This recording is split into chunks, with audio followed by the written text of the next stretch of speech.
Nashik road येथील जुना चेहडी रोडवरील गाडेकर मळा खरजूल मळा येथे बिबट्याचा वावर वाढला असून काल रात्री या बिबट्याने घरासमोर पाळीव कुत्र्यावर हल्ला करून त्याला ठार केले। हा सर्व थरार सीसीटीव्ही कॅमेऱ्यात कैद झाल्याने परिसरात घबराट निर्माण झाली आहे।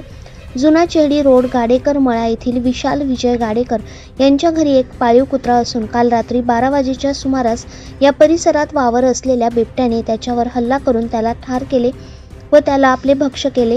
या परिसरात शेती भाग असून काही अंतरावरून वालदेवी नदी जात असल्याने नदीकडून हे वन्य प्राणी येत असल्याचे दिसून येत आहे। वन अधिकारी यांनी घटनास्थळाची पाहणी केली असून सीसीटीव्ही तपासले। या भागात कुठे पिंजरा लावला जाईल याबाबत माहिती घेत आहेत। या बिबट्याने घरापर्यंत चाल केल्याने नागरिकांमध्ये भीतीचे वातावरण निर्माण झाले आहे। दैनिक भ्रमरसाठी प्रतिनिधी चंद्रकांत बर्वे, नाशिक रोड।